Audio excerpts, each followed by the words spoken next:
Hey guys, today we're going to listen to entries to the January 2024 composing competition that were not finalists. First one is a love song for the modern age. Let's go.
Cool. I really like the instrument choices. I think the overall vibe is a nice fit for that picture that we had from Hardy Fowler, which, it just kind of fits the colors of the dark blues and purples and neon city. I think that's all cool. I did make a little couple markers as I had thoughts, so hopefully I'll remember what those were. This first one, so this is partly, I guess, a personal pet peeve, but I do have a bit of a problem with looping chord progressions, especially short looping chord progressions, because they become predictable. And then it just becomes a game of stacking layers and just adding another thing and adding another thing and adding another thing. And that's just very, like I said, predictable. And we kind of like start to tune that out, I think, because it's not really telling a story as much as just adding layers. And that reveals the form and the structure. And I kind of caught on to that very early. Like I was, when I put this marker, I was like, I bet we're going back to that same loop, and we did. So, I warn people to be cautious about looping chord progressions. Again, it's partly just a personal pet peeve. I think Hans Zimmer is an example of somebody who can pull it off really well, and so people misunderstand that it's easy because he does it and it sounds great. But I think he actually is better at it than people realize. And part of it is his loops tend to be longer. They're 8 or 16 bar loops, not 4. So that helps a lot. Also, he does a lot of things you might add layers, but also take other layers away or kind of change the role of instruments. A lot of changes of color, a lot of little ear candy moments. So even though it can be done, it's not easy to do like really effectively well. So that was the first thought.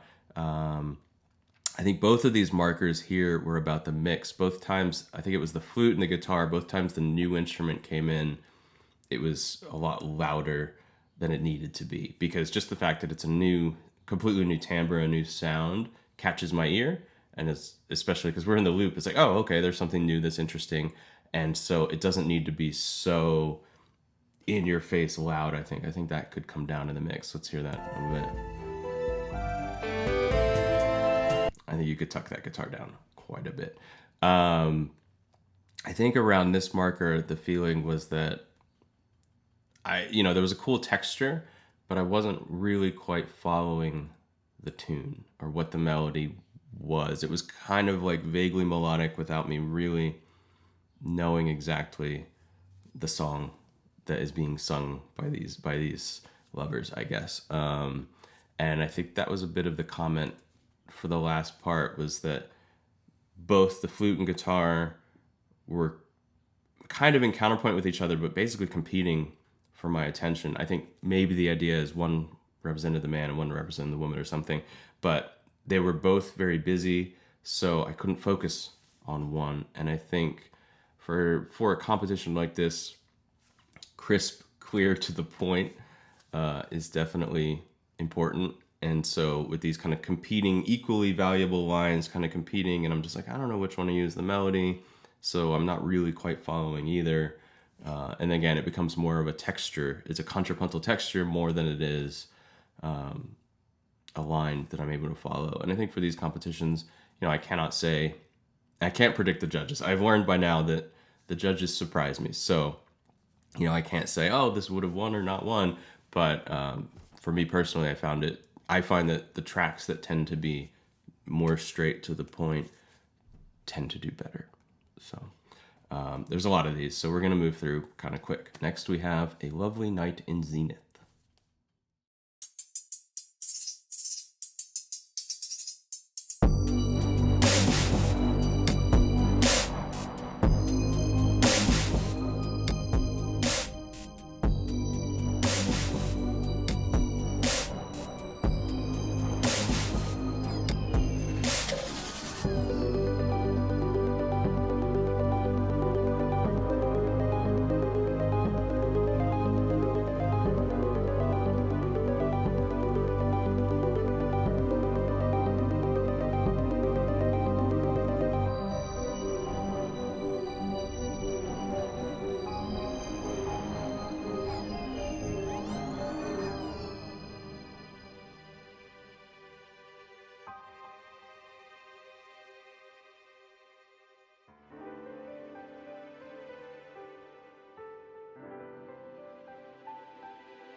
Cool.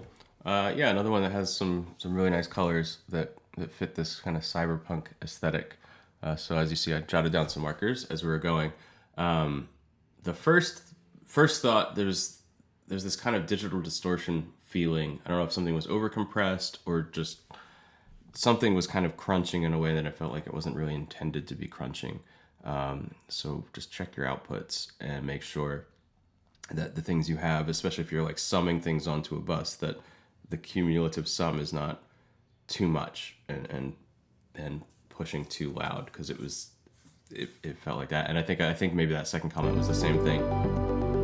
That felt almost closer to a digital pop than a percussion, or it was a percussion, but it had this little digital pop that felt like was clipping. Maybe it was like ads. That's louder than it needs to be, and so it's giving this little pop that sounds like a mixing problem. I think my comments or my markers around here were just that it felt like the background layer that was missing a top. So I know in here we kind of finally got a theme for a very brief moment, but to not have a theme for almost the whole first two thirds of the track, it felt like something was missing. I was kind of missing the star of the show, whatever that might be, on top. So some sort of top melody would have been really welcome, I think. And then I think my thought at the end here was that we were just very flat a lot. That we were like bum bum bum bum bum. We're just kind of always hanging out on that bum bum bum, and so it can be kind of a nice relaxing vibe, I guess, but we don't really necessarily go anywhere. And again, in certain contexts, that's fine, but in the context of the competition, the tracks that do well go somewhere. So more, not just go somewhere with colors and like you've done some things with dynamics and colors and things, but also harmonically. I don't think you have to be like a music theory doctorate to do well, but some sort of kind of interest of the harmony kind of leading the story is welcome and would help a lot, I think. All right, next we have A Minor Infatuation.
Yeah, consistent comment.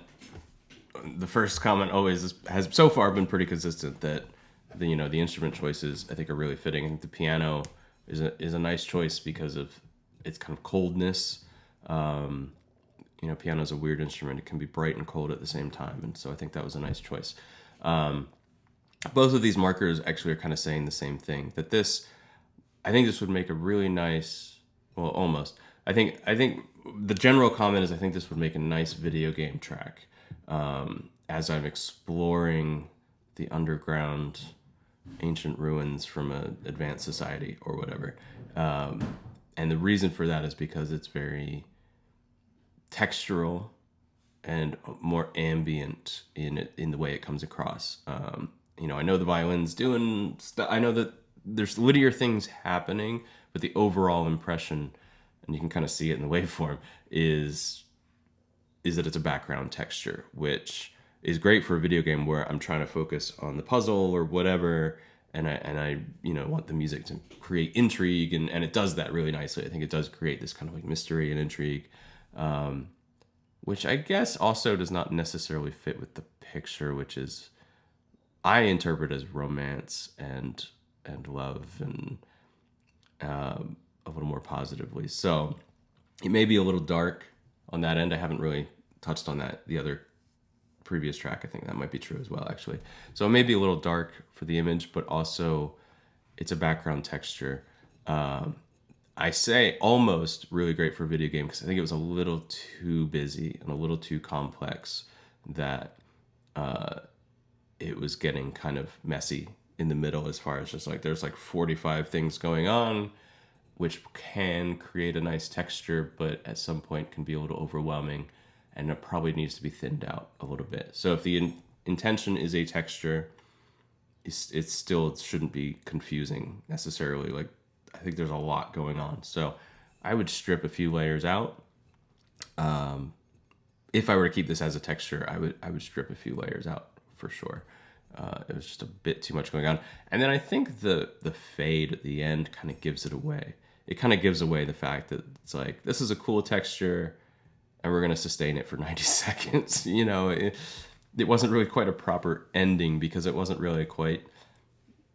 It wasn't like a self-contained piece. It was more of like I could loop this for 10 minutes and just, like I said, be doing whatever, exploring the ruins or whatever. And yeah, I think the fade was also revealing of that. But I do like this kind of. It does have that kind of technical, futuristic-y sound, which I think is really good. All right, let's go to the next one. Augmented Hearts.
Cool. This was a little closer to my interpretation of the image as far as kind of leaning into the romantic thing. So on my end, that's a good thing. The way the judges took things was not like that at all. I was in disagreement for the most part with the judges. The judges leaned much more into the city and the kind of like techno craziness of the city, and then the lovers just kind of happened to be there. Where to me, it was like they were the stars of the show. But so so we're together on that. I think. Oh, the first marker actually was a positive one that it caught my ear right away as kind of different and interesting. That was a nice little intro. It's always a good way to start with something that's kind of like a little bit of ear candy or something, because right away that was like, oh yeah, that's a little different. So that one would always stand out every time I would start this track. I'm sure I would recognize what it was because it stands out as a little different. The I really like the Vangelis type synth choice, that kind of Blade Runner-y sound, I think is perfect for the image. So I really like that. I thought that maybe this first section leaned in a little too, I'm trying to choose my word carefully, a little too old-fashioned, we'll say. Like you leaned into the old-timey take me out to St. Louis kind of romance in a way that was a little hokey. I'm sorry, but that's the word I'm looking for. Like the harmony and it was a little too sugary sweet, I think, that it was a little distracting on that. But again, I do like the overall idea of the romantic approach. I like the beat. Probably the tempo for the competition, probably that it's just a little too slow. People want to be excited and energized, it seems like. So unfortunately, although I think that is a good artistic choice, I think competitionally wise, just thinking back on tracks that have won, people like energy, it seems like. So that is something to consider. I think this was the spot I really liked the transition. Yeah, I really liked this transition where you brought in more of the kind of crunchy, like saw wave synth elements. I thought that was really cool. And then this comment, I felt like the harmony was a little thin and the middle needed more support. It was, where was it? Maybe that chord a little bit. This chord. That chord felt unsupported and like I was just missing the middle voices. And so it was kind of empty in the middle. So I think if we're going all in on our, like, this is our sweeping strings final rendition of the theme, and it's orchestral, it needs fullness and it needs support. And so that could be more strings below, maybe the French horns filling in that chord, but whatever it is, I need to fill that middle in to give it some body. It was missing the body. The melody was kind of drifting off unsupported behind the rhythm section stuff. And I think needed some more body, but overall, I think it's a cool track. It was good. All right, let's go to the next one, Bonds Adrift.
Cool. Yeah, there's a lot of interesting things in this one.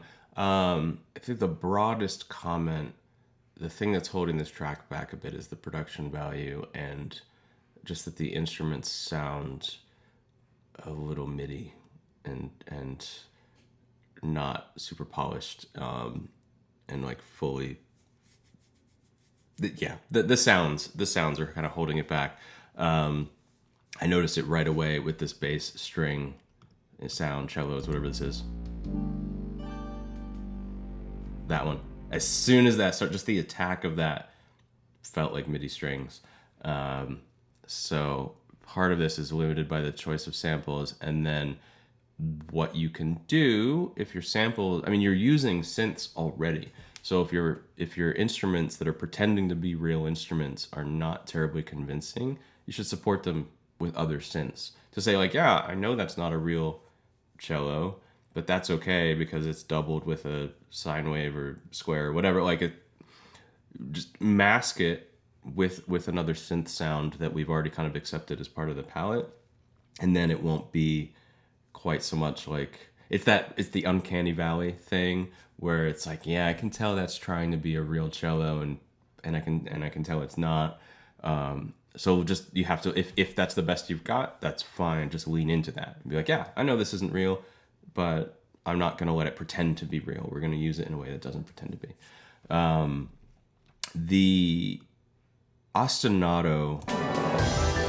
Oh, so this marker, I like the beat. I was like, yeah, this is really grooving. This is cool, but it was a bit crunchy. I don't know, I'd have to go through and figure out what the exact notes are, but it was a little dissonantly dense and like in a kind of distracting way that, like, I don't know, the chords were a little unclear because it was just, there was a lot kind of crammed in there. So I could use a little openness in that. But the ostinato, I hate to say it, but it gave me John Carpenter Halloween vibes. So rather than being star-crossed lovers, it was a horror movie with that ostinato. Like, whenever I was hearing it,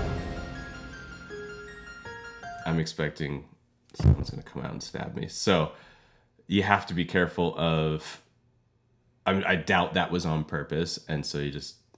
I guess part of it is, that's the reason we study the vocabulary and know, that's why you have to listen to all the film scores and video game scores and everything, so you know how other people are going to associate things. Obviously, you can't predict every movie I've ever watched or heard, but the general repertoire, be aware of kind of the big hits, so that, like, oh, when people hear that kind of thing, they might associate it with somebody coming out and stabbing them, I guess. Let's see. Yeah, those are the main thoughts. I do like that you take it through quite a few different places. It definitely has a journey more than some of the other tracks has, which I think is really nice. And I do get those touches of both romance and tech, which I think is really good. So yeah, I would focus on the harmony a bit, especially around this zone, where it's nice that you're doing some tensions and dissonances, but those kind of need to be well introduced and resolved in a way that's still satisfying. And then if, either, upgrade your samples if you can, and if not, find a way to work with the samples you have. Because right now they're like these drums here. The drums are kind of thin, and the drums, it feels like kind of like a cheaper MIDI pack. And I know you can get good electronic drum samples anywhere, and perhaps you need to study up on compression and EQ and how to get a tight, punchy sound with free plugins, which you totally can. But right here, the drums are feeling a little thin and a little weak. So I would spend some time on the production stuff for sure, because the way it sounds is the way we hear it, right? Okay, next up we have Cyber Love.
let's start right there.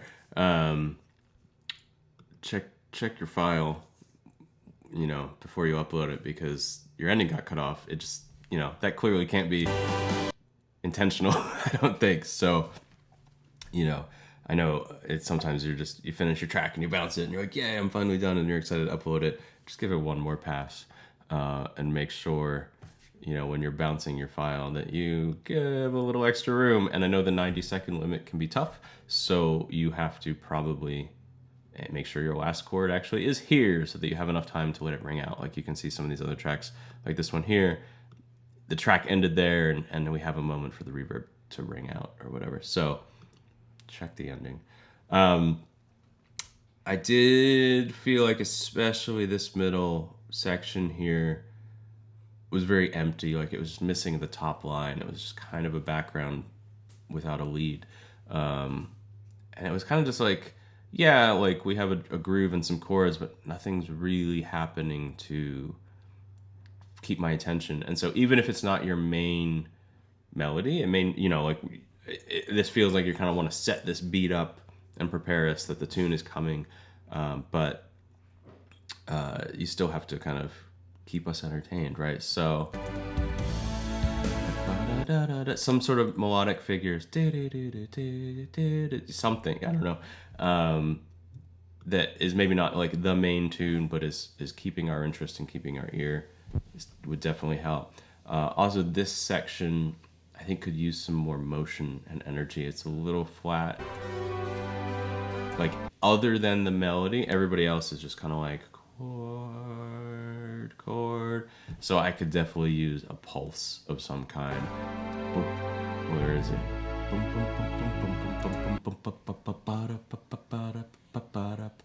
Like I need some energy, like a heartbeat or a pulse of some kind, because otherwise it's very just.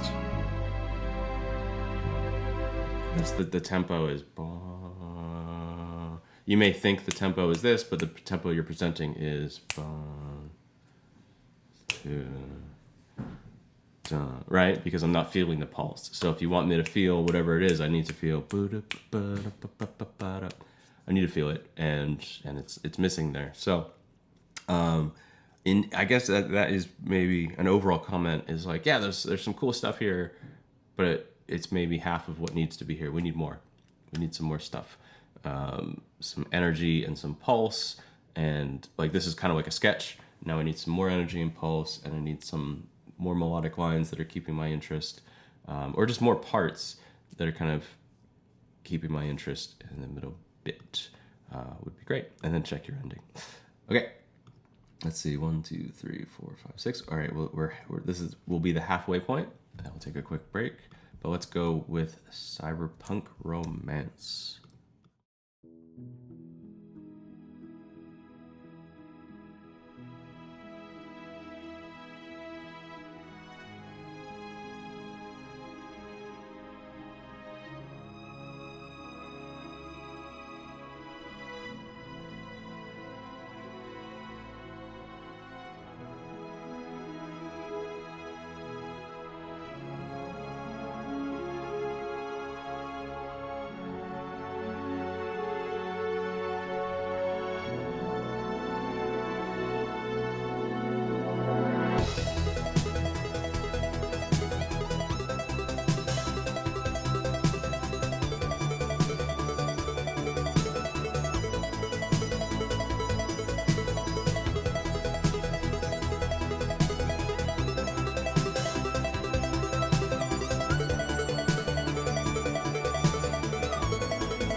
Cool. This has a lot of good things going for it. I didn't make any markers because there were not any specific moments that were like bumps necessarily, which is good, right? But there were a couple thoughts. I wish, and I wish you had had 2 minutes, because I feel like you needed an ending. You really just rushed that ending right there, right? And it was just like over. And I already knew when we were here and I saw the ending coming, I was like, I am not ready. Not, I'm not ready for it to be over because I want to live here forever. Not like that, but just like I'm not ready for it to. I can tell that when we're going to hit this climax at the end, that we're going to need a little epilogue. We're going to need some time to kind of come back down and live in the ending. And I was like, there's just not enough time. We're not going to get there. So it's off balance. It's like the track needs to be this long or so, and the proportions are off. So this section it needs to be shorter. You gotta cut 8 bars out of here so that you have room to kind of hit this moment closer to here and let it end, let it finish. This one's a good example of kind of how much time we might need. We can see it there. So you gotta work within the time limits. Maybe make your intro a little shorter is probably what I would do. Actually, I think this went on. It felt nice. I like what you did there. But if you had to steal time from somewhere, you could probably steal a little from here and a little from here in order to make the ending longer. This one, I feel like, again, is kind of a really solid 70-80% of the way there, maybe even more, 80-90% of the way there sketch. And what it's missing is some special moments. So I heard an interview, I cannot remember the composer. It might have been Brian Eno, but don't quote me on that. But some interview with like a music producer or composer who said for every track he writes, he tries to have 7 or 8 special moments. So these things that kind of stand out as one-off, like just this like crazy drum fill, or the whole ensemble just goes pop, pop, boom, on to the next thing. Like these special things that are broken from the groove, that are not just the steady thing. And that, I felt like that kind of idea was missing a little bit. So maybe this crescendo into the new thing is like one really cool moment, but then I need a break. The easiest, best place to put that is on the last bar of a 8-bar section. So let's listen for this.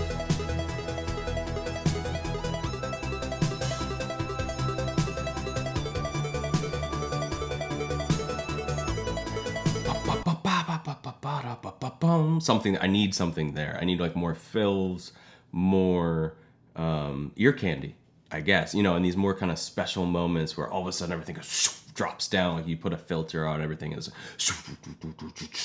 and it opens back up again.